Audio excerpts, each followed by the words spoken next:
With Game 6, though, Jeremy Swayman is the backdrop. We'll get to more of it coming up, including Marchand's return, which is part of our big question of the day. What's the biggest key for the Bruins tonight in Game 6? Your options: Marchand's return, improving the power play, which has been dismal, hurting the Panthers, which Brad Marchand confirmed yesterday everyone's trying to do to one another, or limiting turnovers. How'd you vote, Mego? Okay, so I went with power play because, as you just said, dismal is right. They're 1 for 18 about going in this through the entire postseason.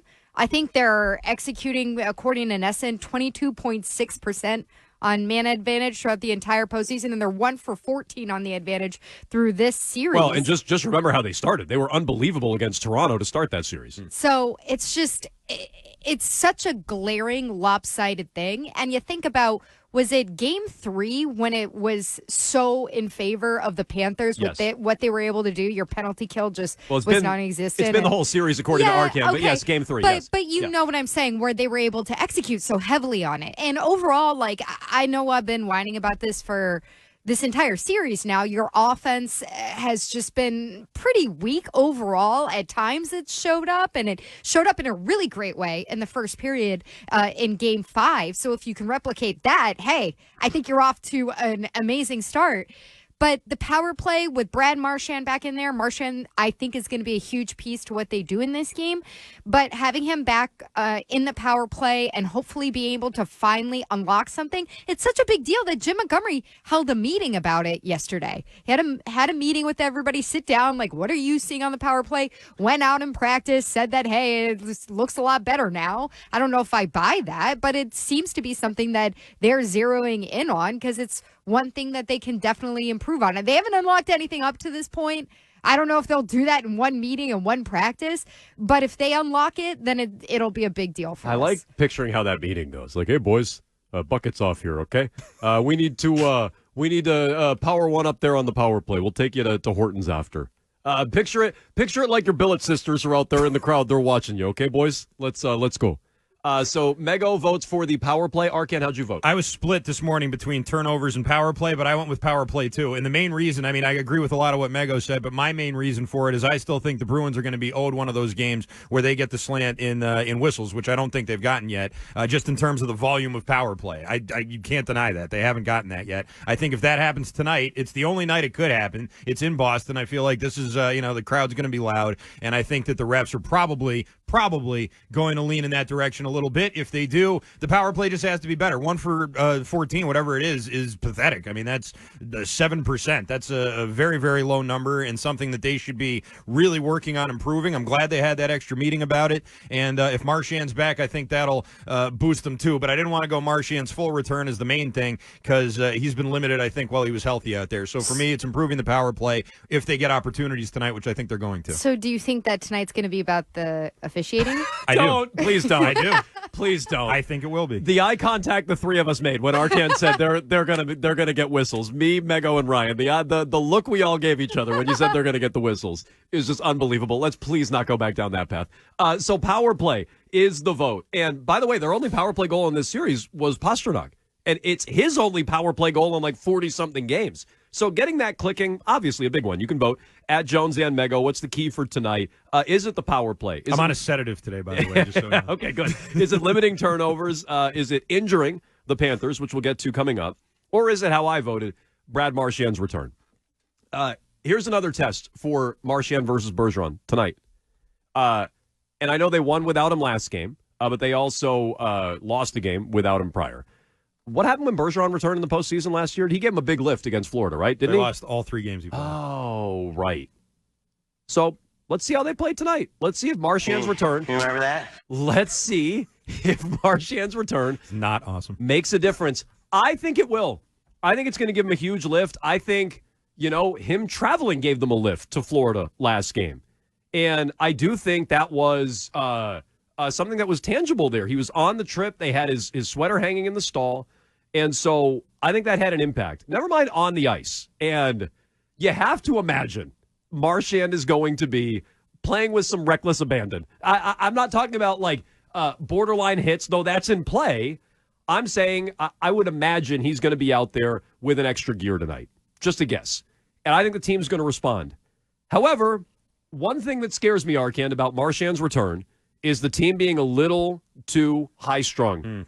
The team being a little too over the top, because we've seen them crap their pants in such a big way on home ice in the past. And I can't help but get past this comment Jim Montgomery gave yesterday. We were all caught up in the Marchand comments yesterday that I missed this. Here's what Jim Montgomery said when asked about the Bruins' struggles at home in the postseason the last few years. Is there any extra pressure playing at home? There is and there isn't. Like, I've seen our team feel extra pressure. I've seen our team just go out and play loose.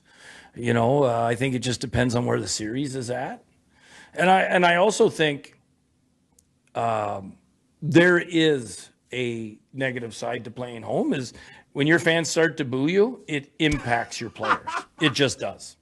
We've seen it with other teams. We saw it in Toronto. We've seen it here.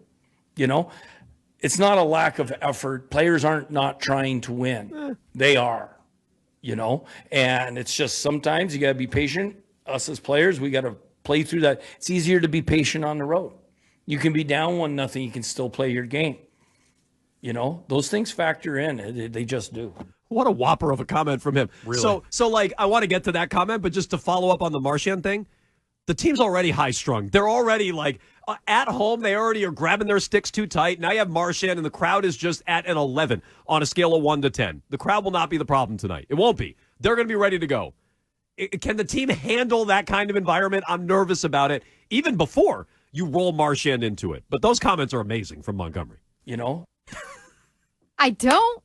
I hear that. I've listened to it a couple times now. I'm like, is it real? Is that really where he's going? Oh, it's real and spectacular. It's so hard for your own team to play on their home ice because sometimes the crowd gets frustrated and they boo you. When they suck, yeah. What? They don't boo when you're playing well. Yeah, exactly. That's not. Have you ever heard that from another professional team before? No, that's not a chicken and egg thing. Not in the NHL, just in any sport. No, I just said no. It's not a chicken and egg thing. It's like one clearly comes before the other. Crappy play to get booed. They don't start by booing you at the opening whistle. Well, they were down by 2, and then when the boos started raining down, all bets were up. They were just totally in their heads. The fans were in their own team's heads. You already sucked, so they booed you. I don't understand how we're now blaming the crowd for the team coming out flat. You came out flat. You sucked. They booed you. And then it snowballed. I get that part. But, again, this is not a chicken and egg. Let's debate it. Here's my fear. Is that something that Montgomery came up with that he's observed about his team? Or is that something that's actually been a discussion that this team had? Good question. Because if it's that second thing, that is horrifying. I don't know. That is horrifying. They're really riding us tonight, boys. I think it's the first thing, for the record. If it's the second thing, oh, my God. Oh, my God. This is the biggest booing controversy since Jaylen Brown and Jason Tatum told everybody to stop booing Kyrie Irving. Right? Oh, yeah, I forgot about that. That was pretty bad, because that's saying you can't boo. At least Montgomery's saying don't boo us. They were saying don't boo this guy we all hate on the other team. I think that was okay, but he's not even just saying don't boo us. He's saying your boos are the reason that we're losing They're the reason at home. we suck. Yeah. That's insane. True. That is a wild, wild take. I don't know. I mean, I understand. I understand sort of having a us against the world type of locker room mentality, us against but the fans. Us against the fans is not. That's it's not a little it. Red Soxy, actually. Yeah, it is. So, do you trust him at home? Because not now. I already did it, and then I heard that. Thank you. No, I do not trust them. I don't trust them in this building. And the Marchand thing, the fans are going to be foaming at a Friday night at home at the Garden. Fans are going to be Jim Montgomery's frothing. They're going to be hanging from the rafters. Yeah, I mean, it's going to be wild in there. And can the team handle it? I'm not sure they can handle Marchand's return on top of it. So I'm nervous about it. Jim Montgomery's hey, all those black and yellow sweaters out there, you just filter those guys out, okay? It's like they're not there. Hey, just pretending they're not there. Did they look at the banner captain and that giant banner going across? They're like, oh man, I never noticed how big that flag was.